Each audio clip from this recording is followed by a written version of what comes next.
my god, look, we have a guest. Oh, hi baby. Oh, oh well, she ran away. Let me close the door.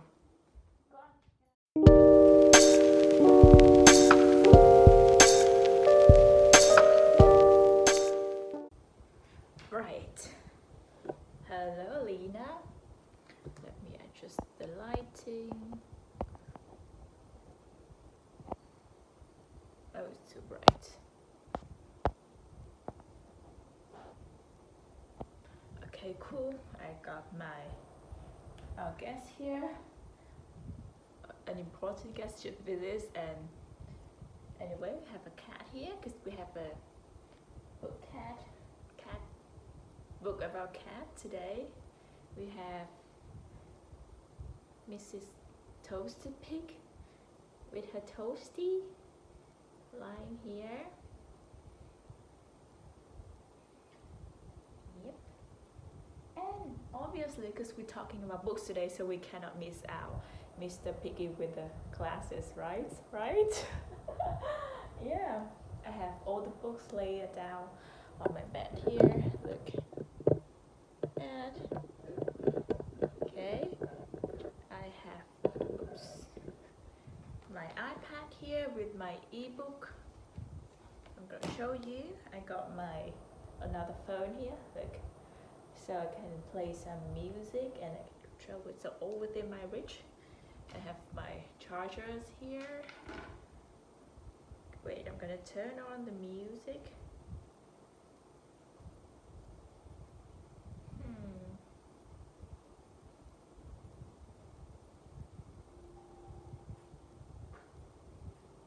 Let me turn it up a little bit.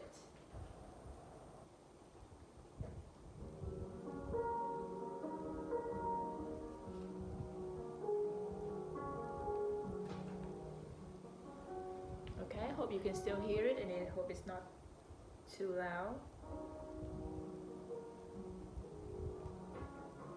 It's my favorite when I was still studying, dissertations and stuff. Usually turn this on when I need to focus when writing my assignment. Okay, let's start. So I'm gonna start with one of my most favorite book, which is a self-help book, but it's actually not very cliche. It's different from other self-help book. It's The Subtle Art of Not Giving a Fuck. I love it from the title already. The reason I picked this book out is that I used to play a game on my phone called Tuki Adventure. It's a rabbit, and you just live with it, like you go around and visit friends, families, and stuff in the countryside. It moved from the city to the country to inherit his granddad's house in the countryside, and he lived in countryside and go meet out his friends.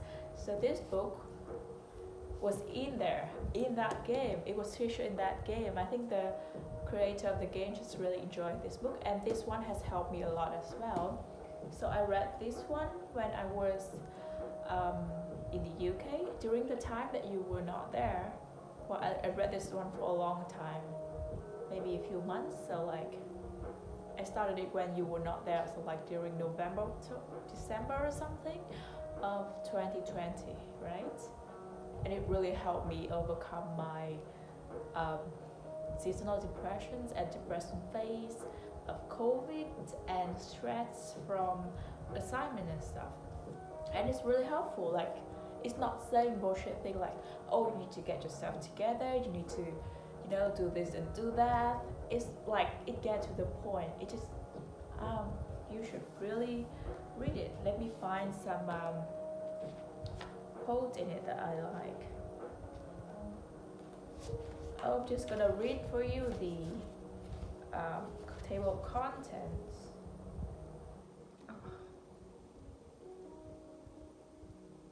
Emotions are overrated. Yeah, one of the chapter. Choose your struggle. Happiness comes from solving problems. and it's very cute. There's a chapter calling the Misadventures of Disappointment Panda. So he created this character in the book, like he mentioned all the time, called Disappointment Panda. So the panda basically tells you disappointed but true things. Like it's really cool. Like most of the thing he said in the book, I found it very true and very applicable to my life, and I recommend it to two of my other friends. One um, doesn't really read books a lot, and he enjoyed it very much. Um, and this book, I tell everyone that it's not like you should read it at the right time in your life, because like if you're feeling completely well and enjoying your life, probably not the best time to read it. It's for the time when you're struggling a lot with your emotions and you're probably depressed, you worry a lot or something, and you're just confused in life in general, and maybe when you're a little bit confused with your relationship with friends, families, how you should treat people, like whether you should be nice or not nice to some person, like that. So it really helped. And that guy who doesn't read a lot, so that it probably came to him at the right time. I recommend it to him, right? And it does help him a lot with his relationship, his normal life, overall. And I also recommend it to another friend, which was my friend since childhood, and she really enjoyed it as well. It came a little bit after the time that she probably needed most, which was like her depression phase when she was finishing her uni with assignments and exam and all of that. Yeah, but like she still really enjoyed it and it helped a lot. And she also bought like 5 Vietnamese version of this and gave it to her friends so that this book can help them as well. So I highly recommend you to read it. Well, it's reversed in the video, but maybe I can flip it back, or I can put a picture here or something so that you can, look at it. Yeah, I highly recommend it.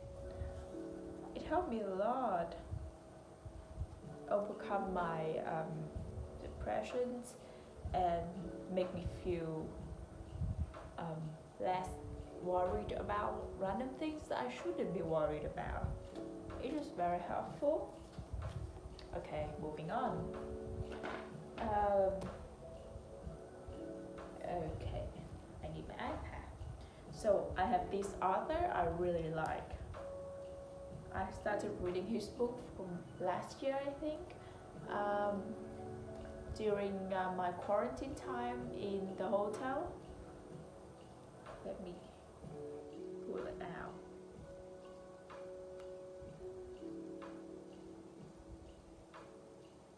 Okay. Ooh. So this one is The Midnight Library.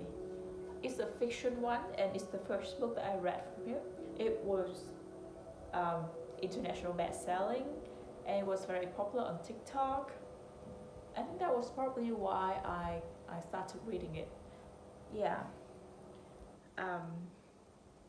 So basically, this is a book about a girl died, and then when she woke up after her death, she was in a library of what was it called again?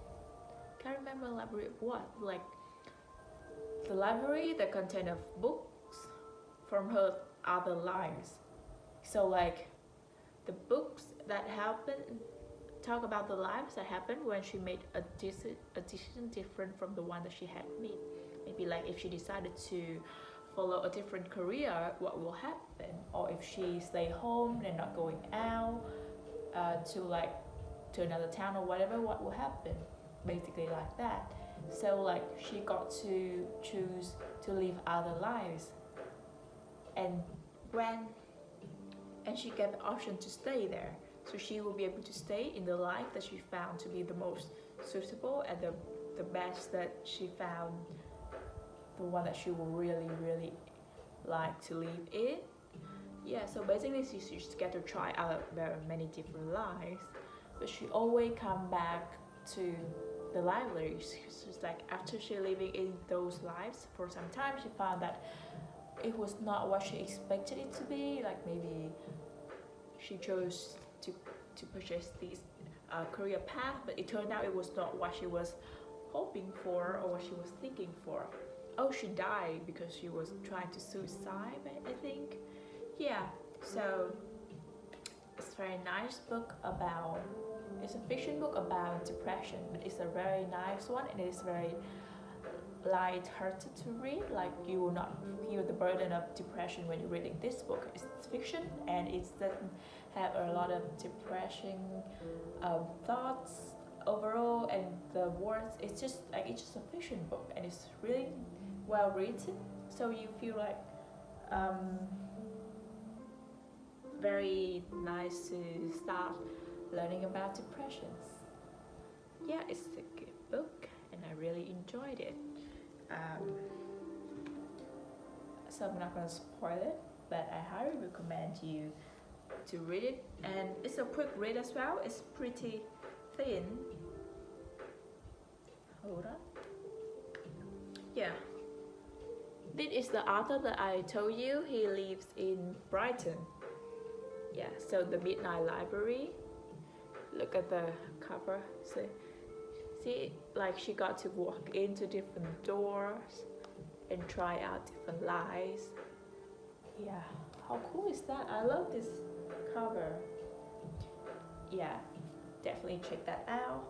And after this one, I read other books from the author as well. Other books that he actually wrote about depression. So this author, right, he suffered from depression from a very young age, and he's still struggling with it. Sometimes he got better and he write books about it. And I found it very informative. It's not like textbook about depressions and what is depression like, what are the symptoms, how the patient gonna be, how to treat it, blah blah blah. But it's like the experience of a depressed person who went through different treatment, different stage of depressions, and he talked a lot about how he was feeling. So like I haven't really got depression, right? I just like got to the verse of it, like I touched a little bit. So I don't really know what it's like to live in a depressing life when every day you wake up and you just want to end your life, kind of like that. Or like I don't really understand the feeling of being depressed. Like it's very confusing for people and it's hard to understand when you're not in that stage, right? So I want to read these kind of books to understand what it's like, because many of us, me and you and our friends, family, may face depressions. So I want to be able to know more about it so that when it happens to someone I know, I can know how they feel like and maybe help them. Because if I know absolutely nothing, I'll be like, oh, you're just sad, you will get over it in a few days. It's not like that. So yeah, I'm glad I read this book because like it's very easy to read as well. He's not like saying like, oh, I just want to kill myself or blah, but like it's very detailed. So the it's a 2-series book. Two whatever. He has 2 books. So the first one is ooh. Oh, you cannot see it. Ooh. Oh no, it's hard to see. It's white. Hold on. Reason to Stay Alive, right? Yeah. So this book is basically the first part talk about what it was like having depressions, what it was like with him. I can read out something for you. Yeah, it has very nice quotes and it uses very basic words, not academic ones, like day-to-day basic words that you use to describe depression. So it's quite easy to get it.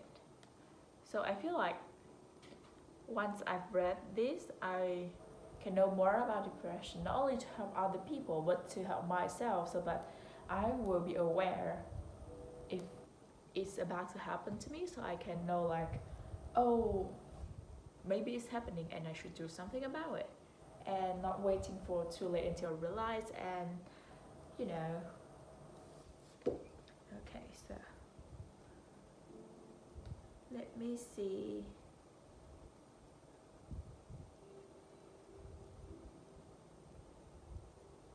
Oh, this one is good.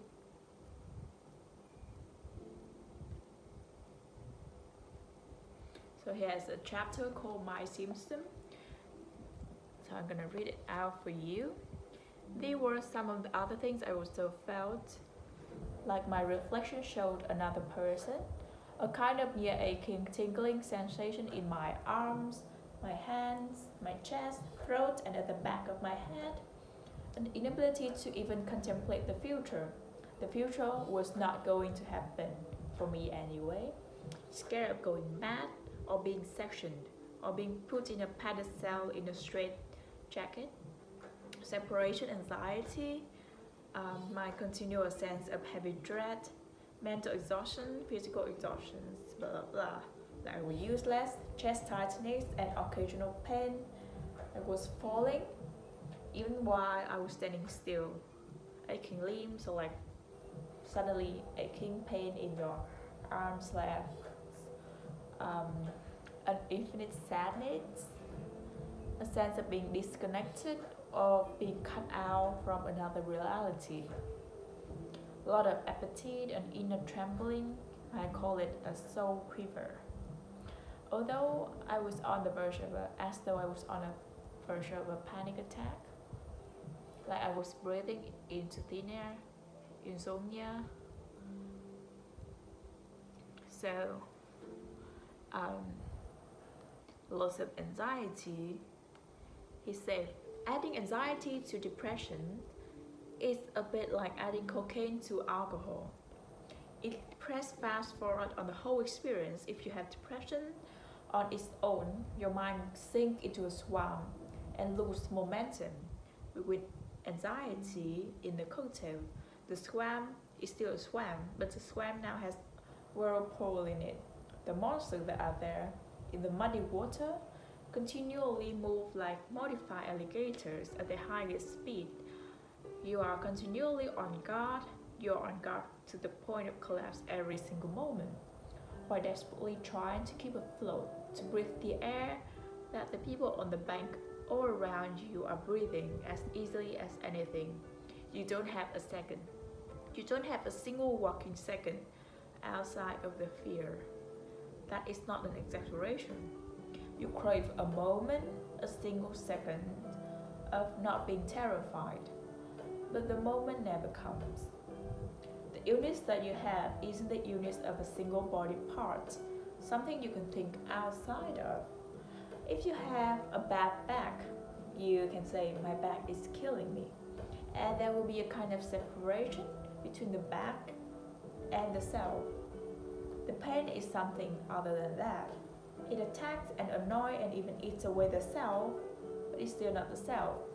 But with depression and anxiety, the pain isn't something you think about. It is the thought. You are not your back, but you are your thoughts. If your back hurts, it might hurt more than by sitting down. But if your mind hurts, it hurts by thinking. And you feel there's no real, easy equivalent of standing back up, though often this feeling itself is a lie. Yeah, so I feel like it describes the depression pretty detailed, and you can get an idea of it. And the second half of this book, The Reason to Stay Alive, he talk about little things that help him keep going, and slowly in the book, like he talk about his system, how he actually felt like, and slowly he talk about his recovery, and I found it really motivating and really emotional as well. Really enjoyed it. Let me see.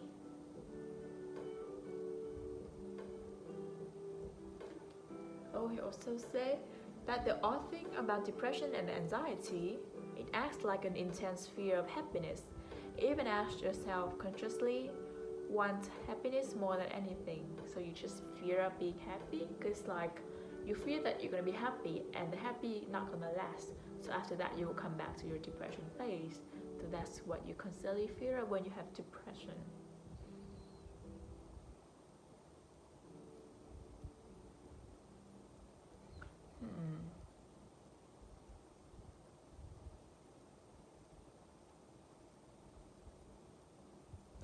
Oh, right. So some reason that helped him was something that helped him was reading. There is this idea that you either read to escape or you read to find yourself. I don't really see the difference. We find ourselves through the process of escaping. It is not where we are, but where we want to go, and all that. If there is a way out, a way that isn't death itself, then the exit route is through words. But rather than leave the mind entirely, words help us leave a mind and give us the building blocks to build another one, similar but better, nearby to the old ones but with firmer foundation and very often a better view. So reading with words really help you to step out of your own mind a little bit and building up a new one on top of it. It gives you the foundation to build yourself a better mind. Yeah, I really like his wording, and there are a lot of quotes you can read. Oh, just have, okay, just some messes. Yeah, highly recommend Reason to Stay Alive. And the next one, the following up book of The Reason to Stay Alive is another book called Notes on a Nervous Planet. I have the Vietnamese version here. Look, I really like the cover of this one. I couldn't buy the Vietnamese version of this book, the God book, Reason to Stay Alive, because it was sold out. But like I read both of these in English because I'm so used to his writing style in English that it's hard to start reading the Vietnamese versions. I just bought it, but I still read it on my Kindle. Here's the cover in English. Notes on a Nervous Planet. Yeah. Can't remember what it talks about. Hold on, let me pull out some of the notes that I made, some highlights.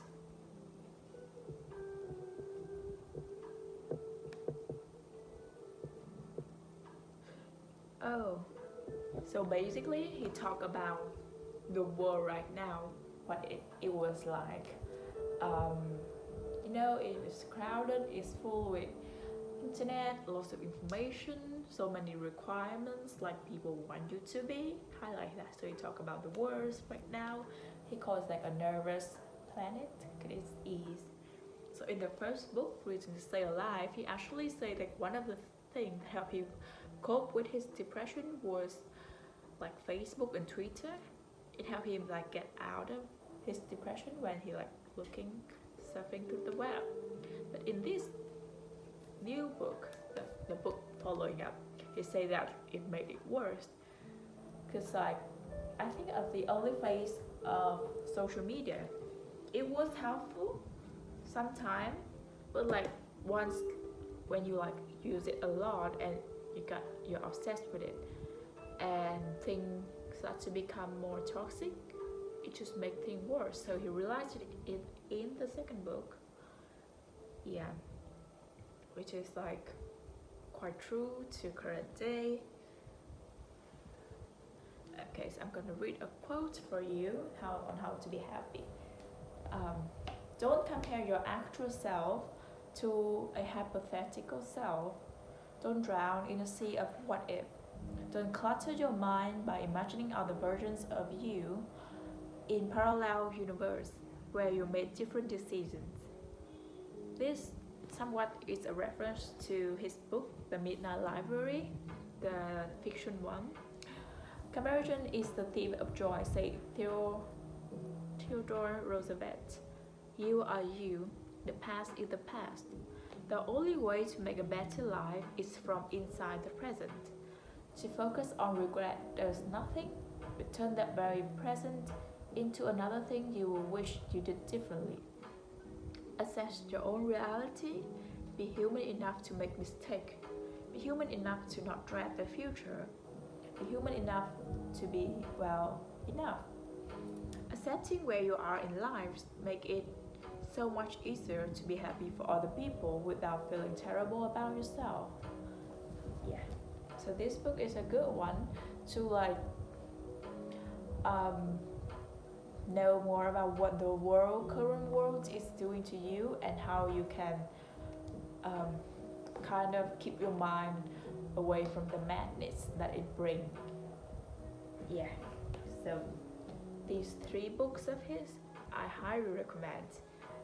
Yeah, really helped me a lot to know about more about depressions and help me strengthen um, my mind, I guess, my mental health.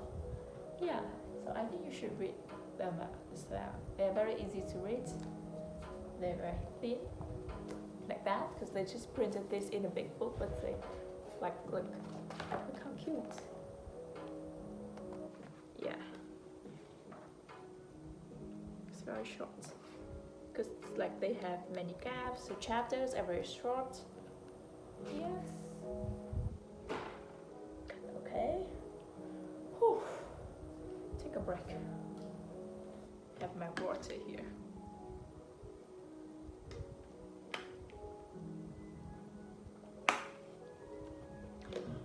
Whew. Why do I feel more tired? Anyway, moving on, we have the book that I told you to read, this beautiful book, Where the Forest Meets the Stars. It's so beautiful, and the name is beautiful as well. So this book is a fiction one, but it's a little bit have something magical about it, and it's basically a romance, but it doesn't focus heavily on romance, but like more like friends relationships. Yeah, and relationship with the nature. I think it's very sweet, um, and I think it's a nice read to help you escape your mind on the world a little bit. Um, I'm gonna read the back for you. You know what? I'm not gonna read because I am just keep reading. I think reading out loud make me feel a bit more tired. But so this book is about a girl living in a I think a cottage house in a small village to do some research on birds because she's studying on birds, I think. Yeah, so she live there alone and do some research on her own, like she's come checking on the some of her sample, right, like some of her bird nests that she is watching. She just come there day by day, taking note of them, keep track of how they're growing, how it's like. And then there's a little girl suddenly appeared in her life. She a small girl, she just walked in, appeared one day out of nowhere, and talk, ask her, and she told her she's an alien from another planet, and she just doesn't know much about life. So this girl, our girl, help her, give her food, give her some new clothes, I think, and eventually let her stay with her. But she still doesn't believe that this little girl is from another planet. She's still trying to find her family. So and then along the way, there's this guy who is selling egg from his own farm because they made too much eggs. So he's out on the roadside on her way back home from work from the forest. So she kind of made friends with him, and two of them help this girl, like feed her, take care of her, and trying to find her family. Yeah, so it's a very nice story with a little bit of twist, not a big one in the end, but it's still very sweet and lovely, and I think you're gonna love it too because it's very calming. Yeah, it's the cover is beautiful and the name is beautiful as well. I think you should find this one and read it if they have it in Russian. So this one and the Midnight Library are the two fiction ones that is easy to read and you can read it quickly, compared to other self-help book, which is like these this one, you know, Notes on Another Planet, Ready to Stay Alive, and the subtitle of Not Giving a Fuck. This one I read over a few months, and this one I think about a week or two. Yeah, but this you can read under a week. It's really nice. It's a whole story you see, and you just like when you are on a story, you just want to finish it. So yeah, right. I think someone's calling me now. Probably not. Okay, I have these books. So these are children books. I think you probably have heard of those. They're very thin, look. They're from Luis Sepulveda. Luis Sepulveda? Yeah. This one. So, what his most famous book, I think, is this one called The Story of a Cat Who Teach a... Oh my god, what is this bird called? What is this bird called? The one in Brighton. The one that have we have a lot in Brighton. Seal, right? I think so. The cat, the story of the cat that teach a seagull how to fly. It's a really sweet one. And this one, the story of a cat and a mouse who are best friends. They're very sweet. They are like children books. These are my two favorite, and he has other two as well. So I'm gonna talk about this one because I think this one is my favorite because I read the one the most recently, but like a few months ago actually, so I remember more about it. So basically, this cat moved to a new place with his owner, and he is very old, so he is blind, right? He used to be very good with jumping around, catching mouse and stuff, and he's just really good protecting the house, not like in the dark ways, but like protecting mice and stuff. But now he's old and he's blind, so he cannot do those things anymore. And he met this mouse, and the mouse was convincing him to let the mouse eat the food, like the cereal and some random food, like not a lot, but like a little bit. Yeah, in the house. So I can't remember much, but like the cat finally agreed, and they lived together. And the mouse helped the cat. It become his eye, so it helped the cat to go out, instruct the cat to be like, oh, 3 meters away there's like a roof, the end of the roof, so you can jump, or if you go straight up, blah blah. So it basically helped the cat go outside, describe the world to him, which is very very sweet. And I think in the end, I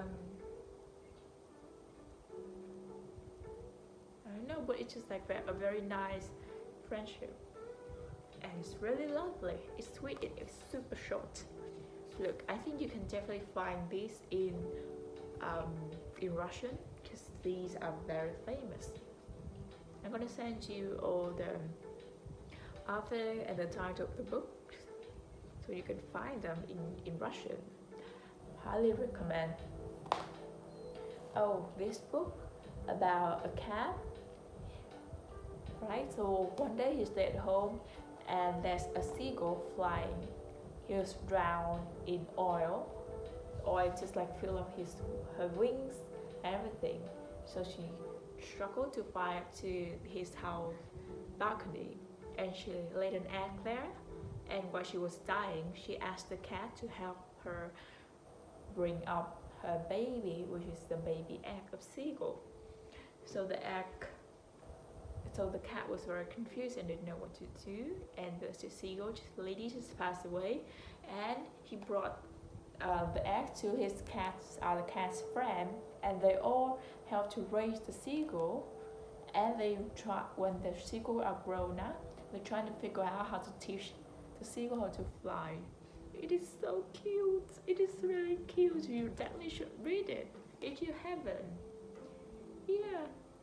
Look, these are all the cats trying to help the seagull how to fly. Some can read books, so they read books and read how to teach cat flies, blah blah blah. It's so cute. Yeah. That is that. Well, that's why we have a cat here. Hello. Alright. Oh, another book. This one I haven't read, but I think one of the book that you should get. As the Vietnamese version of it is the same author with The Midnight Library, Reason to Stay Alive, and Notes on Another Planet. It is called The Comfort Book. God, just look at the title when you want to get it already. It's called The Comfort Book. I haven't read it because I'm saving it for the time that I might have depression, which might be winter, I don't know, but like I'm just saving it because like I'm afraid when I read it, or I will have nothing to save me from depression. Funny, but I think you should really get it.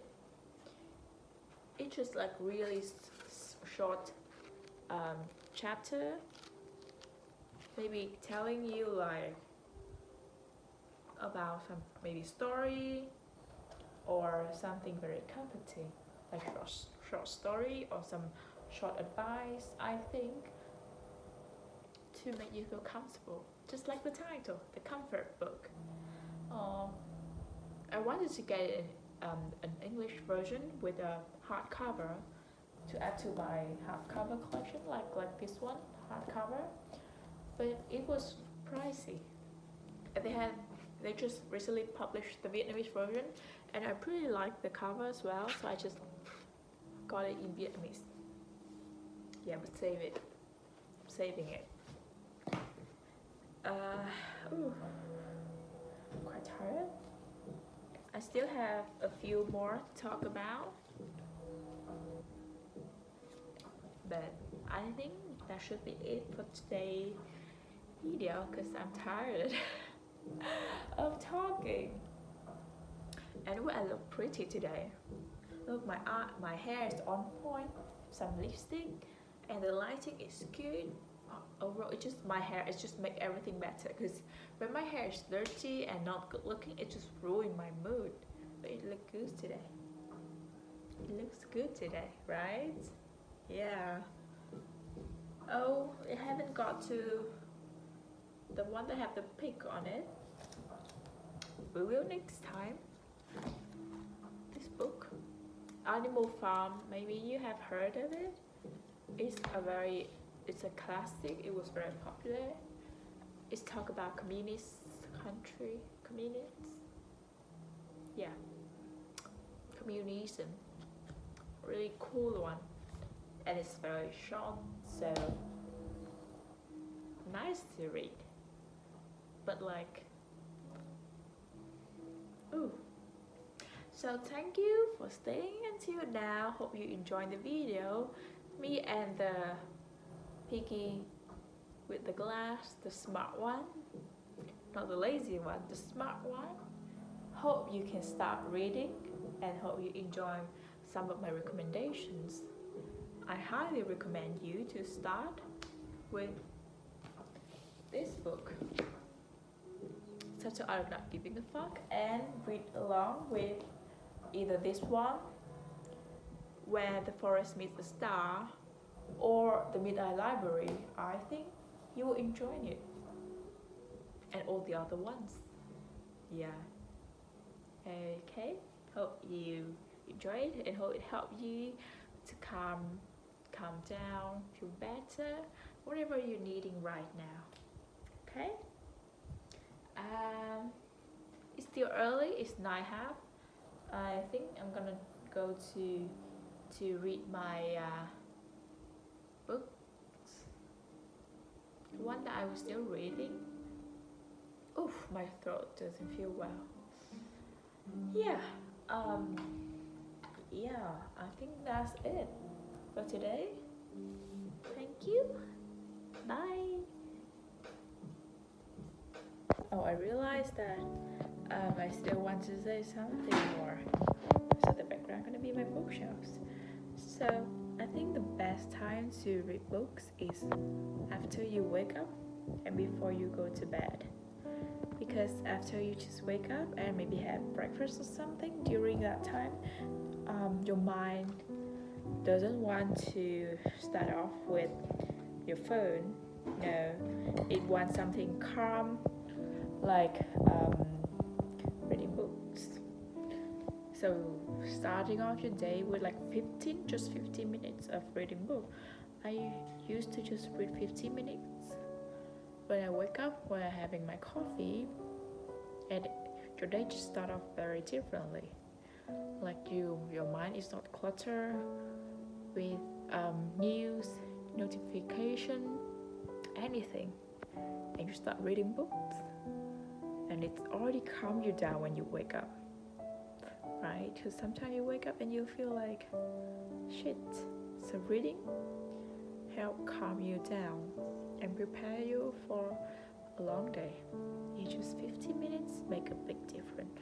Trust me, I've been through that. So highly recommend. And before you go to bed, spend maybe 15-20 minutes, maybe half an hour to read. Help to finish the day in a better mood. Yeah. So your mind is not racing with different things before you go to bed. Normally I read. These days I read a little bit and then I go to bed, turn on some story, try not to scroll on social media. I still do, but it does help. But especially in the morning, the first thing you do before touching your phone or talking to anyone or whatever, you start reading. It really helped me. Not social media, not fucking social media. So try it out. I don't know, hope you enjoy reading. I'll see you in the next video.